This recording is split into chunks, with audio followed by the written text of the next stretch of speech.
Hey everyone! Today I'll show you how to download and install Accel quickly and safely. Let's get started. Click the link in the description.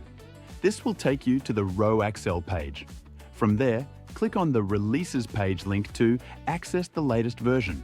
Scroll down slightly until you see the first link labeled Accel version number.zip. Click it and your download will start automatically. Once the download is complete, go to your Downloads folder, find the zip file, right-click it, and select Extract All. This will unzip the folder so you can access the installer.